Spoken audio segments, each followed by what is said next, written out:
Nah ini menarik nih pertanyaannya Pak Dani Rosyadi. Ini jujur banget ini. Nggak pernah rugi besar tapi nggak pernah cuan besar juga gitu. Oke silakan Pak Dani.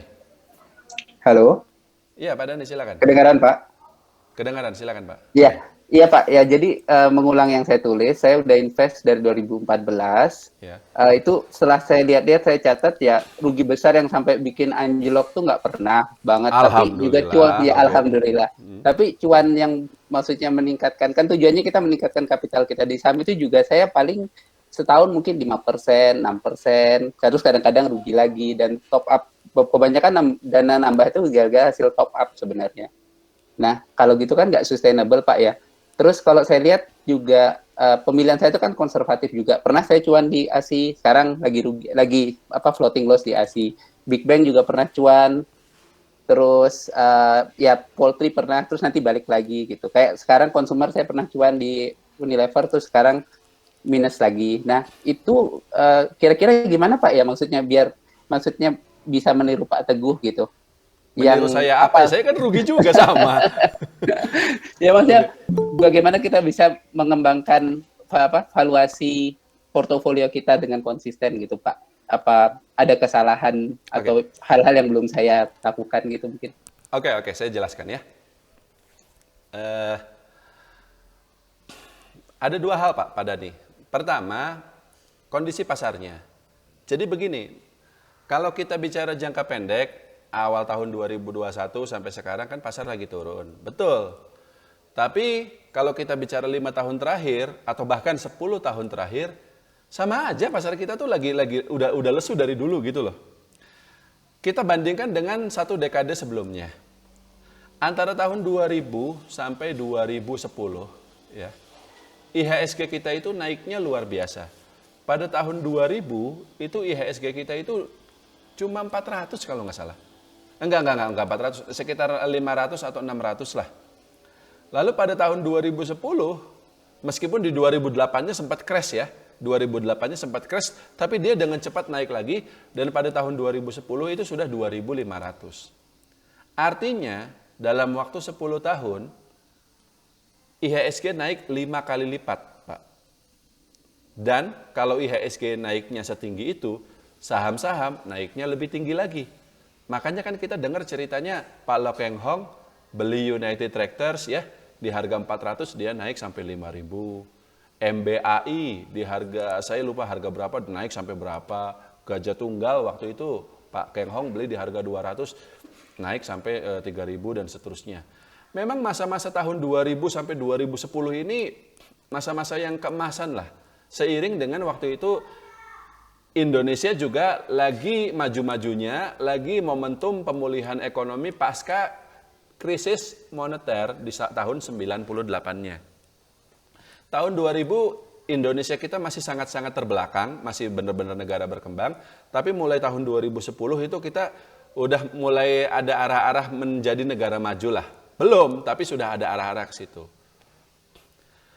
Tapi dari tahun 2010 sampai sekarang 2021, IHSG kita 2010 itu berapa? 2.500. Sekarang berapa Pak? 5.700. Berarti kenaikannya hanya sekitar 100%. Hanya 2 kali lipat. Ingat, tahun 2000 sampai 2010 IHSG naiknya 5 kali lipat. Tapi dari 2010 sampai sekarang 2021 hanya 2 kali lipat lebih sedikit. Itu pun sebenarnya begini. Pada tahun 2013 IHSG atau di tahun 2012 Pak Dani ketika istilahnya udah mulai invest lagi di tahun 2014 itu, pada tahun 2014 coba cek. IHSG kita itu sudah 5.000 Pak. Di tahun 2014 itu sudah di 5.000 sekian.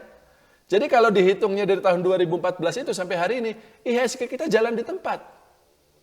Jalan di tempat. Lalu pasti ada pertanyaan, kenapa bisa begitu?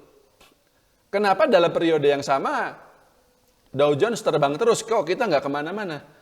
Itu bagian dari siklus jangka panjang. Warren Buffett pernah ngomong, saya lupa periode tahunnya berapa, tapi Warren Buffett pernah ngomong bahwa Dow Jones itu pernah tidak kemana-mana selama 17 tahun. Jadi dari misalnya tahun 2000, Dow Jones segitu, sampai tahun 2017, dia tetap di situ. Maka pada periode-periode seperti itulah ya, memang sulit untuk kita katakanlah menghasilkan keuntungan. Maka dari itu saya bilang, waktu 10 tahun itu bahkan belum cukup loh, harus 20 tahun. Nah, sebenarnya saya malah berpikirnya seperti ini. Antara 2000 sampai 2010 ekonomi kita booming pasca krisis moneter. Antara 2010 sampai 2020 kita stagnan. Tapi 2020 kemarin dan hari ini juga masih terjadi resesi kan? Meskipun tidak separah krisis moneter, tapi terjadi resesi. Biasanya apa, Pak? Biasanya itu tuh kayak ketapel gitu loh. Jadi setelah kita datar, ditarik turun dulu ke bawah, habis itu cus gitu. Jadi meskipun ini bukan prediksi sih, ini lebih tepatnya sebagai harapan ya. Menurut saya, teman-teman yang baru mulai invest di tahun 2020 ini jauh lebih beruntung dibandingkan saya atau teman-teman yang lain yang sudah invest di tahun 2010. Karena selama 10 tahun ini kita dapat pengalamannya doang, tapi nggak dapat duitnya gitu.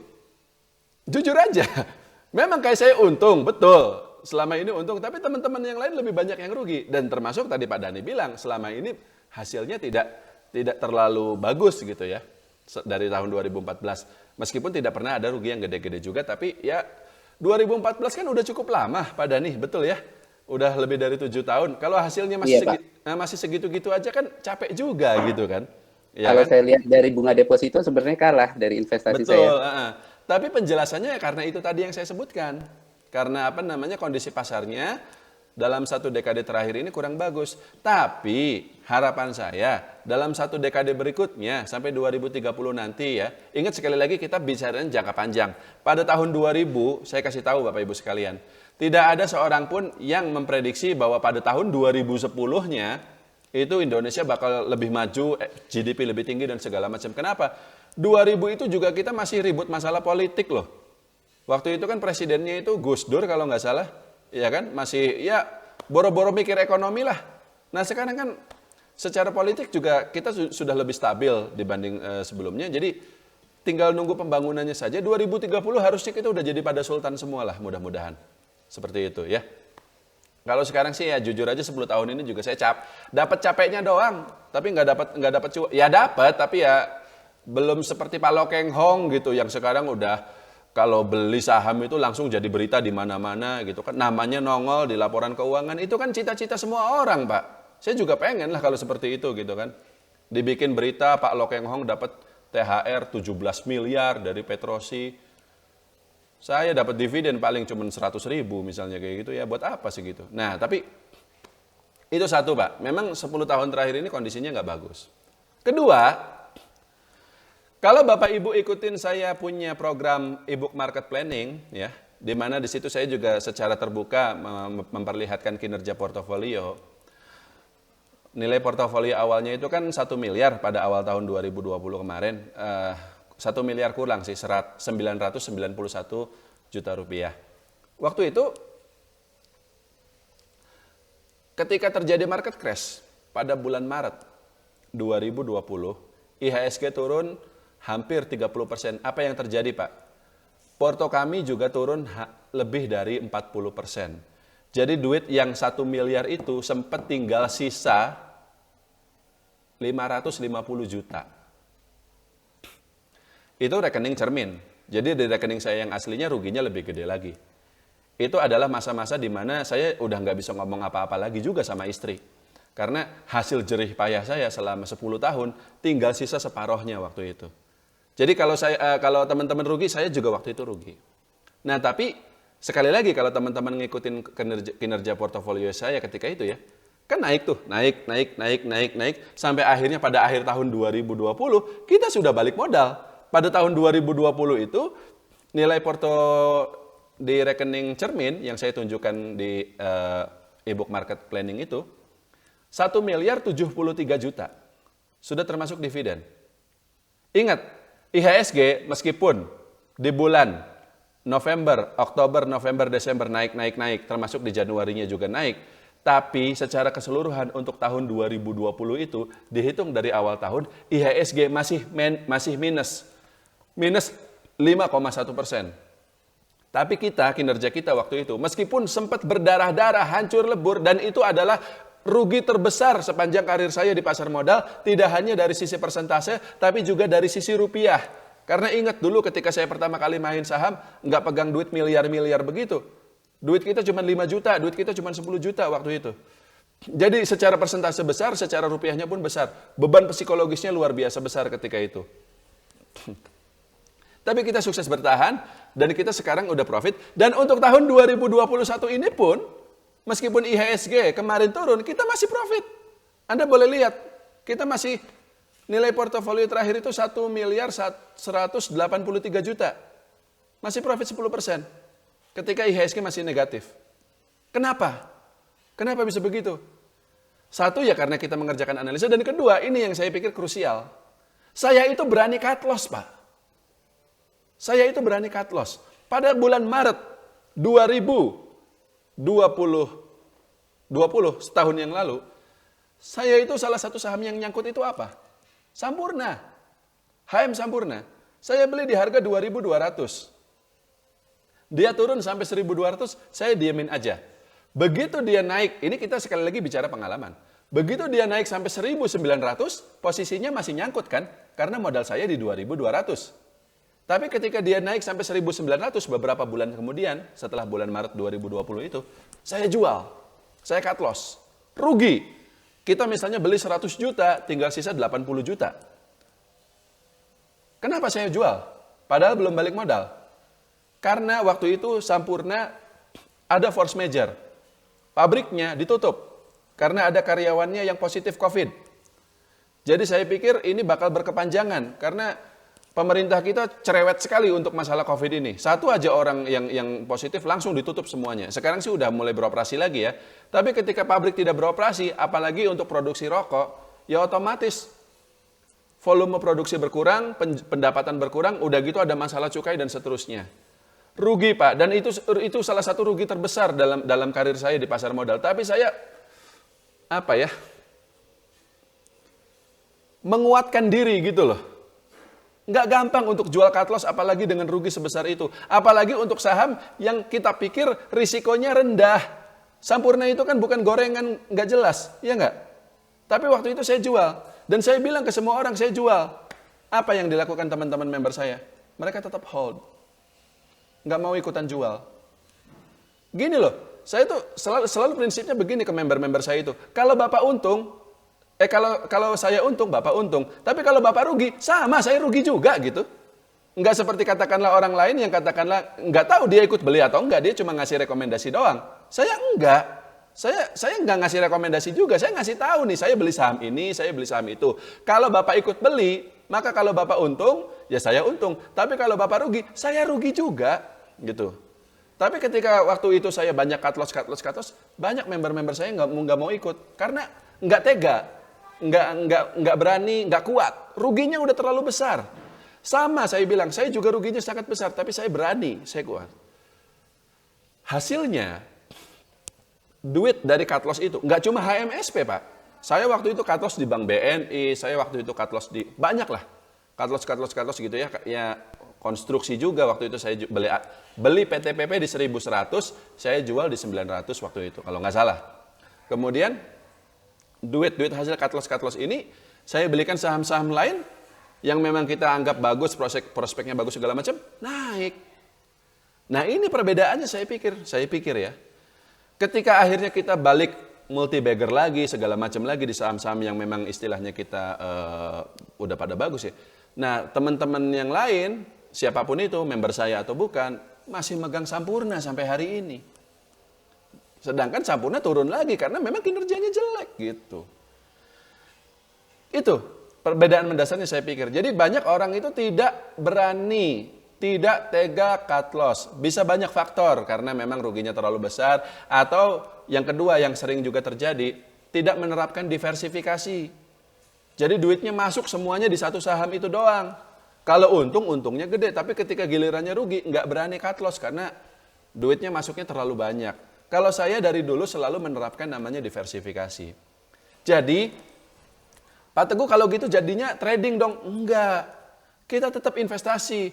Dan namanya value investing itu bukan sekali lagi ya, bukan beli hari ini jual 5 tahun ke depan, enggak. Tapi kita ngikutin fundamental.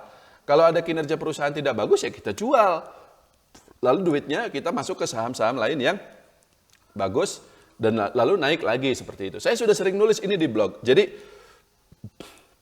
intinya kalau kita beli saham lalu harganya turun, tapi kita tahu perusahaannya nggak ada masalah, nggak apa-apa, hold. Tapi kalau terjadi perubahan fundamental, kalau perusahaan tersebut fundamentalnya tidak lagi sebagus sebelumnya, dan itu sering terjadi, jangan paksakan untuk hold. Kalau jual cut loss nggak apa-apa, pikirkan, kalau kita tetap itu hold terus ya, sedangkan kita tahu barangnya jelek, ya sampai mau kita berharap kapan dia naik. Dan nggak perlu nunggu sampai dia naik sampai balik modal, yang penting asal memang kita tahu perusahaannya udah nggak layak hold lagi, kita jual saja. Kurang lebih seperti itu Pak Dhani. Jadi apa namanya, cuman hiburannya adalah yang tadi saya katakan ya. Pada tahun 2000 sampai 2010, saya kasih tahu. Antara 2000 sampai 2010 tadi saya katakan pasar naik terus. Tapi sebenarnya kenaikannya juga baru dimulai sekitar tahun 2003. 2003. Jadi bukan dari tahun 2000 IHSG langsung rally, enggak. Nah, untuk dekade 2020 sampai 2030 ya, kita juga belum tahu. Mungkin IHSG baru akan rally-nya itu nanti tahun 2022, bukan tahun 2021 ini. Tapi kapanpun itu, saya cukup yakin bahwa pasar modal kita akan rally lagi. Karena yang terburuk sudah lewat ya, dan sekarang ya tinggal masuk ke periode ekspansi. Sekarang tahun 2021 berarti kan dari 2014 sudah lewat 7 tahun ya Pak Dhani. Tapi nanti lihatlah tahun 2028, mudah-mudahan ketika itu ya hasilnya bisa lebih baik lagi dan harus berani cut loss. Gitu. Jadi apa namanya, bahkan Pak Lo Keng Hong juga pernah ngomong, investor itu kan gitu. Kalau cuan jadi trader, ya kan? Tapi kalau nyangkut jadi investor. Jadi kalau rugi di hold aja terus gitu kan. Kalau begitu cuan meskipun cuma 1%, 2% langsung dijual. Ya bukan begitu caranya gitu. Saya nggak tahu apakah Pak Dhani seperti itu juga ya, tapi orang lain banyak yang seperti itu dan kita tidak seperti itu. Jadi salah satu alasan kenapa kalau saya sendiri ya, portofolio kita untuk tahun 2020 cukup bagus. Dan 2021 ini pun sejauh ini ya, kan kita belum tahu sampai akhir tahun nanti bagaimana. Tapi sejauh ini juga cukup bagus, kita masih profit meskipun IHSG-nya turun. Salah satunya karena itu, karena kita berani cut loss ketika terjadi sesuatu yang tidak sesuai ekspektasi. Sudah cukup Pak Dhani? Ya. Terima kasih Pak. Ya.